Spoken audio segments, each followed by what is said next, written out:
নারদ বললেন, আমার মনে বাসনা জেগেছে, আমার প্রভু ভোলানাথ 5 মুখে সদা সর্বদা রাম রাম জপ করে। হে যমরাজ, আপনি আমাকে একটু এই রাম নামে কি মাহাত্ম্য সেটুকু একটু বলুন। ভোলানাথ যমরাজ বললেন, হে দেবর্ষি, আপনি কি মাহাত্ম্য শুনতে চান না দেখতে চান? নারদ বলল, বড় আশ্চর্যের কথা, কেউ দেখতে চাইলে দেখতে পাইলে আর শোনে নাকি? আমি দেখতেই চাই এই রাম নামের মধ্যে কি আছে।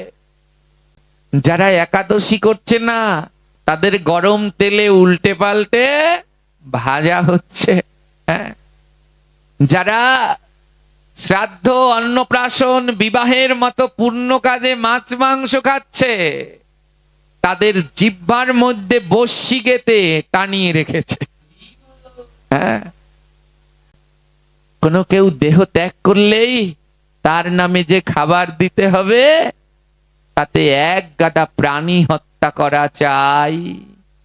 হ্যাঁ, নইলে আর এই মানুষদের শান্তি নেই।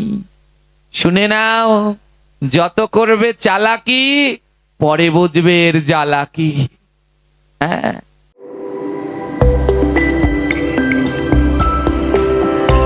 আপনারা দেখছেন হিন্দু টিভি ইউটিউব চ্যানেল।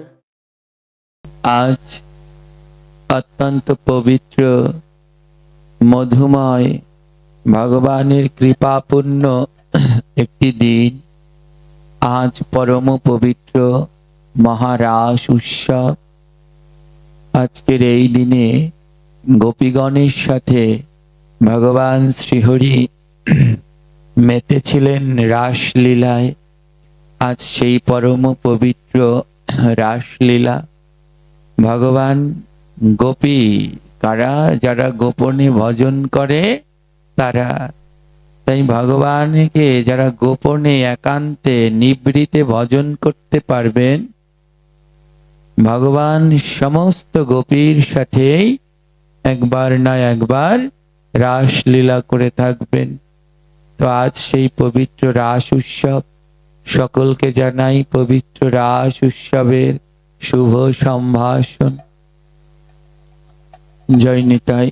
তো চলুন আমরা আপন আপন শ্রী গুরু মহারাজের চরণ স্মরণ করে আদ্যকার এই ভাগবতীয় আলোচনায় প্রবেশ করি। যেন অপার করুণাময়ী শ্রীমতী রাধারানী আমাদের অপার করুণা কৃপা প্রেম ভক্তি প্রদান করেন। তার অপার করুণা কৃপার ফলে আমরা যেন ভগবানের মহিমামৃত কথা শ্রবণ কীর্তন স্মরণ বন্দন রস আস্বাদন করতে পারি। জয় নিতাই। জয় রাধা দামোদর, জয় রাধা দামোদর, রাধা দামোদর, জয় রাধা দামোদর।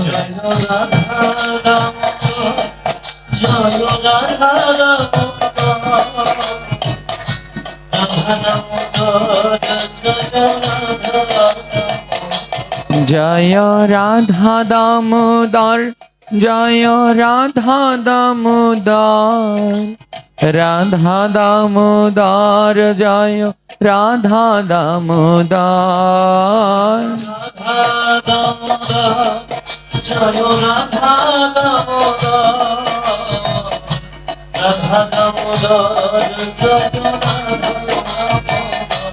তোরা শঙ্খ ধ্বনি কর, তোরা জয় ধ্বনি কর, রাধা দামোদর, জয় রাধা দামোদর।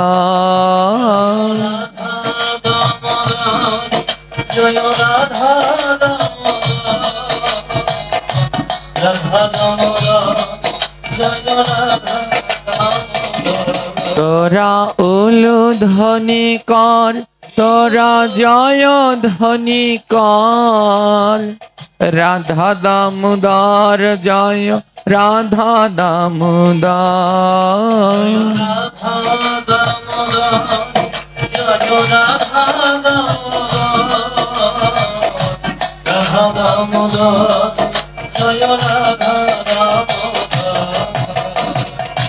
कान्तं सुधीरां नवनीतकाया दीघलसुन्दर मनोहर रूपा करुणानिस्मृतं विग्रह मधुरा नौमि गुरु श्री तेन करि देवा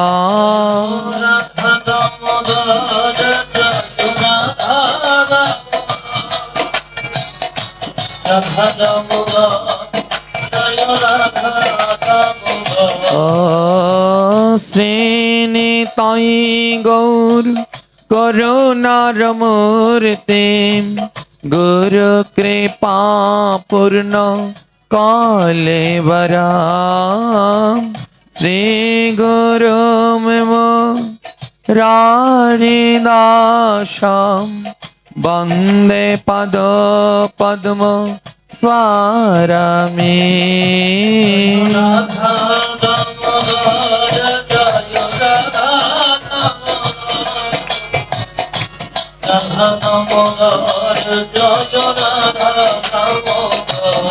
हे नामय ज्ञान तिमिरन्धास्य ज्ञानाञ्जन शलाकया चक्षुरुन्मीलितं येन तस्मै श्री गुरुवे नमः। जय राधा दामोदर जय राधा दामोदर राधा दामोदर जय राधा दामोदर। वाञ्छाकल्प तरुर्भाश्च कृपा सिन्धुव एव च पतितानं पावनेभ्यो वैष्णवेभ्यो नमो नमो।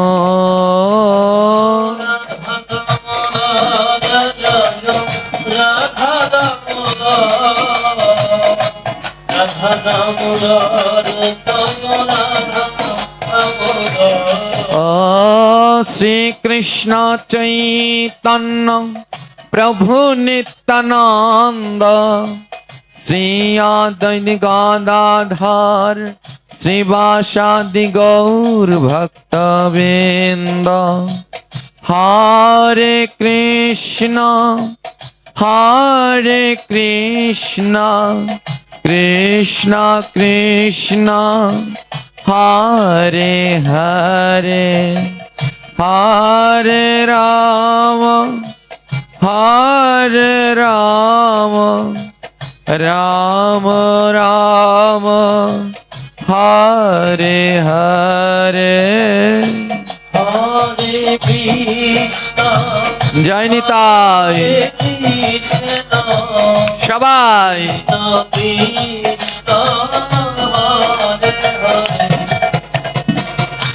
हरे हरे हरे राम राम राम हरे हरे। हे राधे राधे राधे राधे राधे राधे राधे राधे राधे राधे राधे राधे राधे राधे ओ राधे राधे राधे राधे राधे राधे राधे राधे राधे राधे राधे राधे राधे राधे राधे জয় রাধে রাধে রাধে রাধে রাধে রাধে রাধে রাধে রাধে রাধে রাধে রাধে রাধে রাধে রাধে রাধে রাধে হে বদন ভরিয়া বল রাধে রাধে রাধে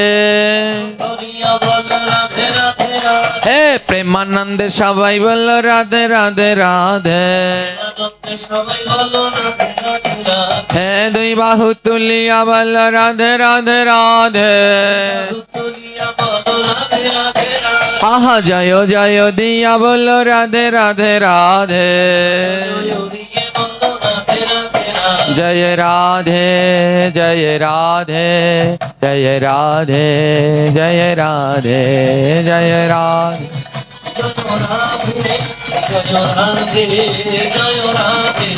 নিতাই গৌর হরি বল হরি বল হরি বল হরি বল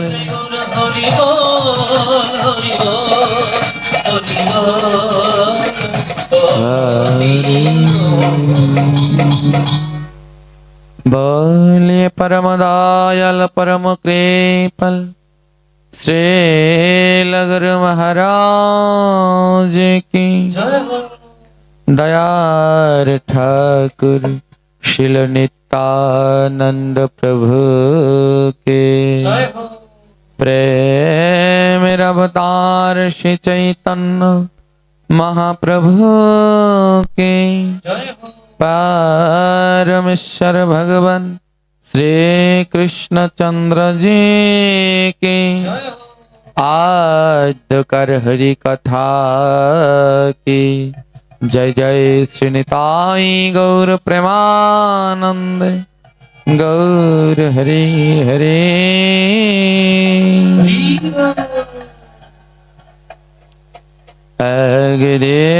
अगरेन नैमि शारण्य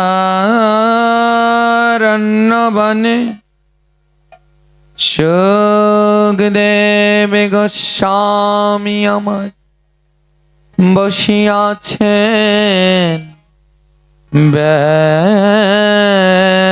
ব্যাসাসনে শ্রোতাসনে বসিয়াছে কত জ্ঞানী গুণী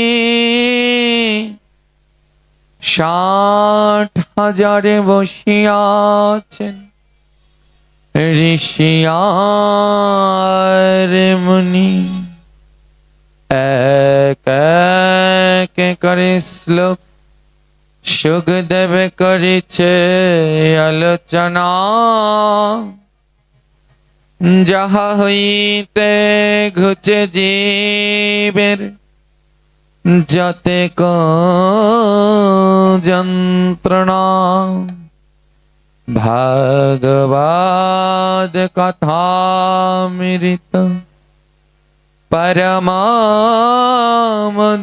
পরমামধুর জয় জান করে শ্রবণ শিবার চতুর ভাগবত কথামৃত যার কারণে যায় পুনরায় তার নাহি মনুষ্য জন্ম হয় ভাগবত কথামৃত যে করে কীর্তন তাহার চারণে করি সহস্র প্রণাম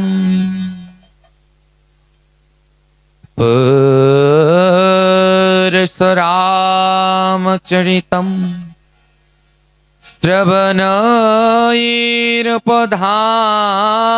শ্রবণৈরপধাरणम् आनीं स्वस्वापर राजना कर्म बान्धै विमोचते মুচ্যতে। শ্রীমদ্ ভাগবতমের নবম স্কন্ধের 11 অধ্যায়ের 23 নং শ্লোকে বলা হলেন, যে মানুষ স্বকর্ণে ভগবান শ্রীরামের চরিত্রগাথা শ্রবণ করে তাদের সারল্য কমলতা বৃদ্ধি পায়। যে মনুষ্য স্বকর্ণে ভগবানের দিব্য কথা শ্রবণ করে দেহান্তে তারা গোবিন্দের গোলক ধামে গমন করে।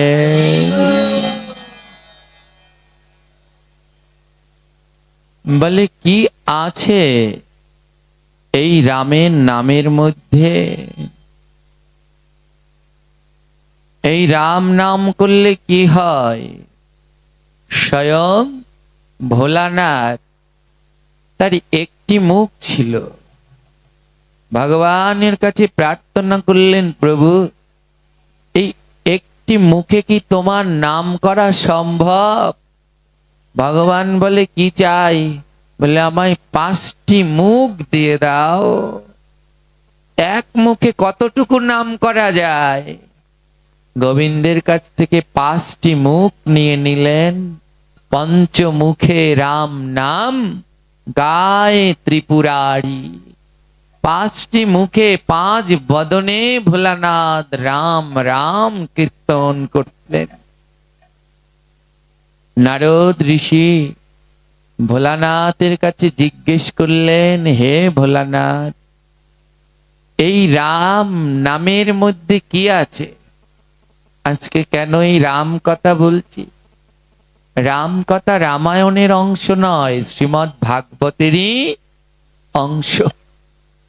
আমার একটা প্রিয় মানুষ যে আমার কাছে আজ এই পবিত্র দিনে রাম কথা শুনতে চেয়েছেন। হ্যাঁ, বড় অমৃতময় লাগে প্রভুর এই দিব্য কথা বলতে, শ্রবণ করতে। নারদ ঋষি বললেন ভোলানাথকে, হে প্রভু, তুমি 5 মুখে সারাদিন রাম রাম বলো, এই রাম নামের মধ্যে আছে কি? ভোলানাথ বলছে, দেখো এই রাম নামের মধ্যে কি আছে আমি সেটা জানি না।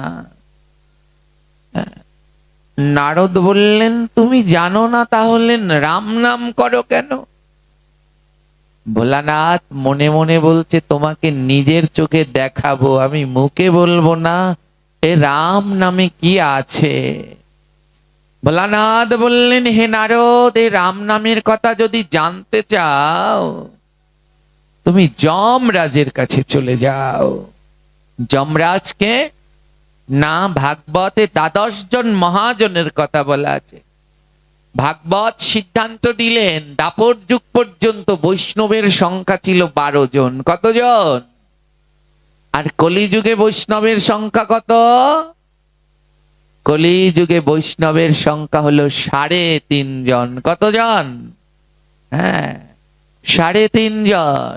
রায় রামানন্দ, স্বরূপ দামোদর, শিখি মাইথি আর মাধুরী দেবী। 3 জন পুরুষ আর 1 জন নারী, তাই অর্ধাঙ্গিনী অর্ধেক। 3 জন পুরুষ পূর্ণ, তাই কলিযুগে হলেন 3.5। আর দাপর যুগে ছিলেন 12 জন, দ্বাদশ মহাজন। এরা কারা? স্বয়ম্ভু নারদ শম্ভু কুমার কপিল মনু প্রহ্লাদ জনক ভীষ্ম বলির বৈয়া সখী বয়ম। এই 12 জন। এই শ্লোকটি বলেছিলেন যমরাজ। বয়ম শব্দে যমরাজ, আমি, যমরাজকে বোঝানো হয়েছে। নারদ বললেন, তুমি রাম নাম করো আর রাম নামের মহিমা জানো না? ভোলানাথ বলল, না, তুমি যদি রাম নামের মহিমা শুনতে চাও একবার যমরাজের কাছে গিয়ে দেখতে পারো। উনি দ্বাদশ মহাজনের একজন। হ্যাঁ, সবার শেষে হলো কার নামটা? যমের। প্রথমটা স্বয়ম্ভু, দ্বিতীয় শম্ভু, আর সবার শেষে রয়েছে যম। কেন জানেন? এ জগতে যারা মহৎ তারা কোনো সময় প্রথমে থাকতে চায় না, সব সময় শেষে এক কোনায় নিবৃতে পড়ে থাকতে চায়। 64 মহন্তের ভগ দেখেছে? হরিদাসের আসনটা হয় কোথায়? এক কর্নারে গিয়ে। হ্যাঁ, কারণ এ জগতে মহৎগণ সামনে থাকতে চায় না। তারা নিজেদেরকে নিচুর থেকেও নিচু, তৃণর থেকে নিচুর থেকেও নিচু ভাবে। তৃণদপি শুনিচ না, তৃণর থেকেও নিচু হয়ে যাও। ভোলানাথ বললেন, নারদ, তুমি যদি রাম নামে কি মাহাত্ম্য আছে জানতে চাও তবে যমরাজের কাছে চলে যাও। নারদ যমরাজের কাছে গেলেন। বলুন, ভক্তরা কোনোদিন নরকে যায়? জোরে বলুন, যায় কি? যমরাজ থাকেন কোথায়? নরকে। যমরাজ কোথায় থাকেন? যমরাজের বড় দুঃখ। যমরাজ বলেন, আমি বড় দুঃখী। কেন? কারণ যমরাজ একজন কৃষ্ণ ভক্ত, কিন্তু যমরাজ যেই জায়গায় থাকেন সেই জায়গায় কোনো কৃষ্ণ ভক্ত যায় না। তাই প্রতিদিন যমরাজ কাঁদে, আহা, এই পোড়া লোকে কি একদিন কোনো কৃষ্ণ ভক্ত আসবে? হ্যাঁ, প্রতিদিন কাঁদেন। আজ সাক্ষাৎ নারদ চলে আসলেন। নারদ, নারদকে মা, আমরা বাংলায় একটা প্রবাদ বলি, কেউ যদি ঝগড়া বাজায় তাহলেই বলে কি, নারদের মতো। বলবেন না, মহা অপরাধ। নারদ হলেন পরম বৈষ্ণব। দ্বাদশ মহাজনের তৃতীয় মহাজন হলেন নারদ, স্বয়ম্ভু। দ্বিতীয় মহাজন স্বয়ম্ভু, নারদ শম্ভু। দ্বিতীয় বৈষ্ণব, দ্বাদশ মহাজনের দ্বিতীয় জন নারদ। নারদকে বাংলা ব্যাকরণে মনে আছে, ছোটবেলায় পড়তেন, যে জল দেয় তাকে বলে জলদ, যে জল দান করে তাকে বলে কি, জলদ, আর যে নারায়ণকে দান করে তাকে বলে নারদ। কৃষ্ণকে দান করতে পারে তুলসী, আর নারায়ণকে দান করতে পারে নারদ। আজ নারদ যম লোকে গেলেন।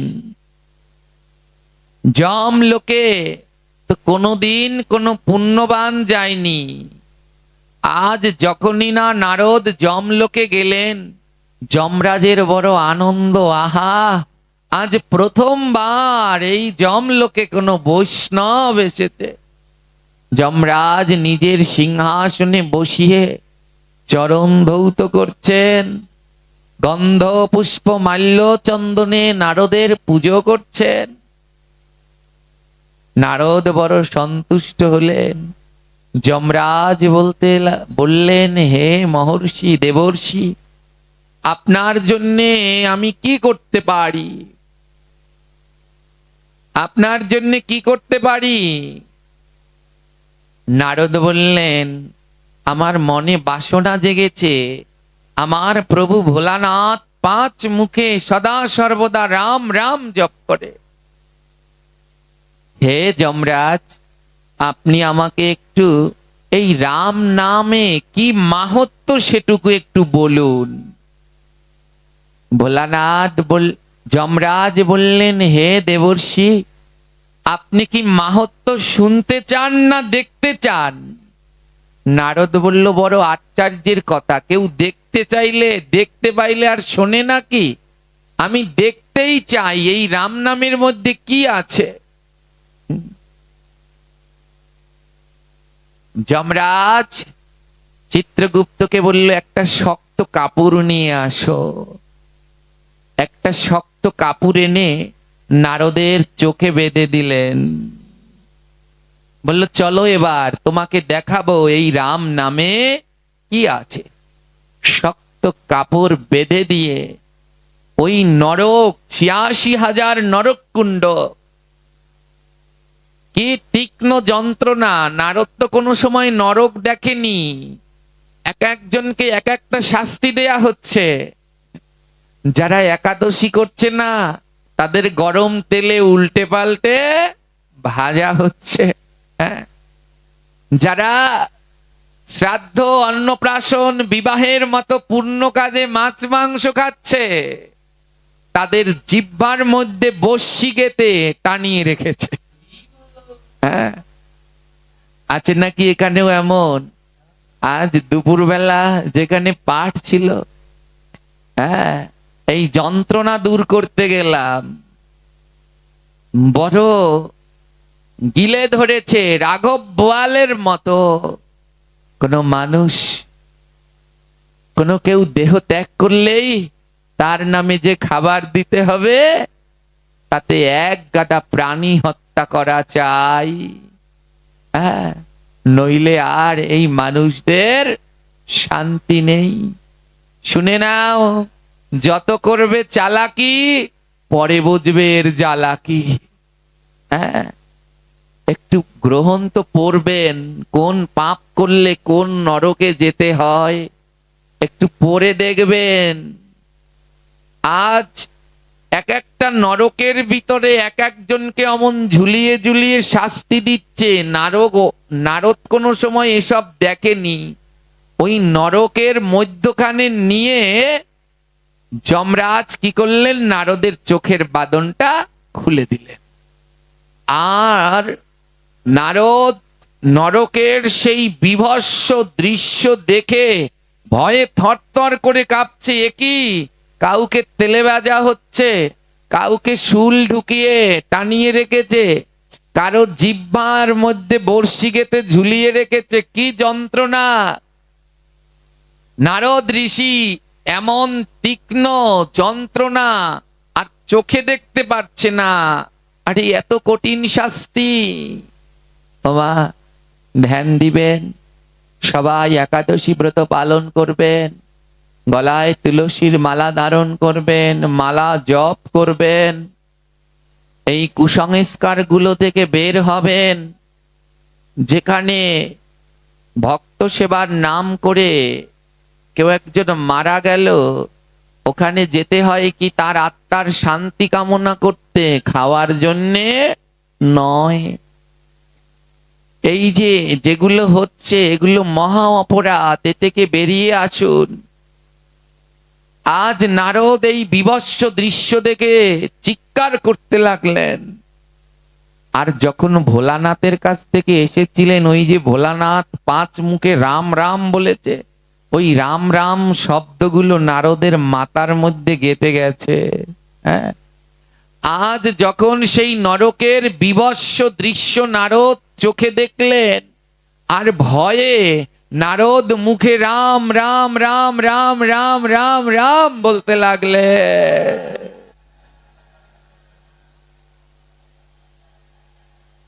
চোখ বন্ধ করে ভয়ে থরথর করে কাঁপছে, হাত থেকে বীণা পড়ে গেছে, আর বারবার বলছে রাম রাম রাম রাম রাম। কিছুক্ষণ পর যমরাজ চিত্রগুপ্তকে বলল, এবার চোখ নয়, নারদের মুখ বেঁধে দাও।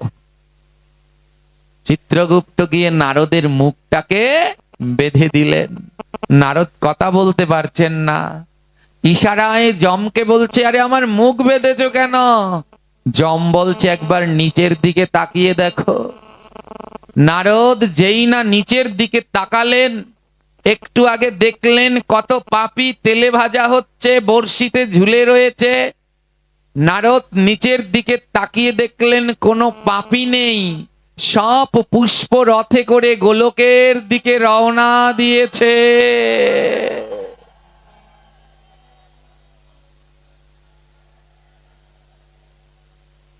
যমরাজ বলে, মুখটা খোলো। নারদের মুখ খুলে দেয়া হলো। নারদ বলল, এ কি আশ্চর্য, একটু আগে এই পাপীগুলো শাস্তি ভোগ করছে, আর এরা যে সব গোলকের দিকে রওনা দিচ্ছে। কি এমন পুণ্য করলো এই সময়ের মধ্যে সব গোলকে যাচ্ছে? যমরাজ বললেন, হে নারদ, তুমি পরম শুদ্ধ কৃষ্ণ ভক্ত, তোমার মতো ভক্তের মুখে রাম নাম শ্রবণ করে এই পাপীদের জন্ম জন্মান্তরের পাপ কেটে গেছে, তারা গোলকের দিকে রওনা দিয়েছে। জয় জগন্নাথ।